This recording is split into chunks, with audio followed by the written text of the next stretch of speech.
Marami ang nakamiss kay Ay de las Alas nang ito ay umalis ng bansa upang mag-for good at makasama ang kanyang asawa na si Gerald Cebayan.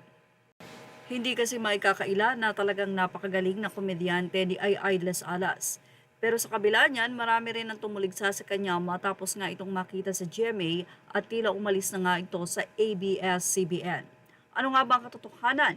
Umalis nga ba si Ay o siya ay tinanggal? Well, sa naging interview sa kanya ni Julius Babaw, dito na nga napag-usapan na tackle ang nasabing pag-alis ni Ay de las Alas sa ABS-CBN na napakatagal niya nang naging pamilya.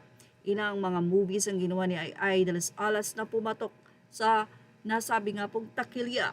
Pero tila narito ang isiniwalat ni Ay na hindi pala siya umalis sa ABS-CBN, kundi siya ay hindi na na-renew.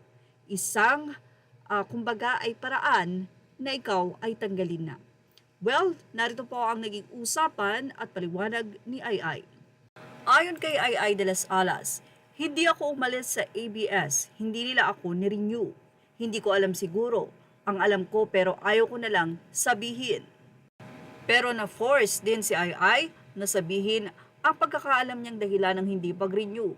Ayon kay Ay, baka kasi ito yung panahon na parang ako yung nasisi na hindi kumita yung isang movie kasi sumaba yung pambaba sa akin dahil nalaman nila na ang boyfriend ko ay bata. Paliwanag pa ni Ay kay Julius, parang yun ang dahilan na sinasabi na bakit hindi kumita to dahil sa'yo, indirectly parang yun ang sinasabi nila. Then after that, hindi na na-renew.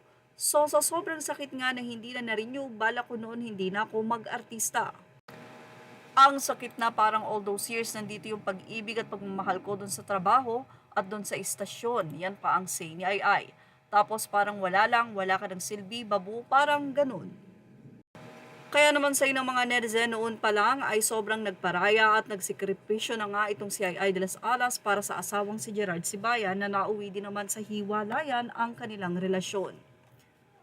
Wala pang nagiging pahayag dito ang ABS-CBN kung ano nga ba ang kanilang reaksyon sa naging revelasyon ni Ay de las Alas sa hindi nila pag-renew at tila pang ninisi sa nasabing komedyante na hindi nga kumita ang pelikula. Well, sa ngayon ay active pa rin at nagiging maayos na ang career muli ni Ay de las Alas. Yan ang ating Showbiz Snap update. Thank you for watching. Images are all credit to the rightful owners.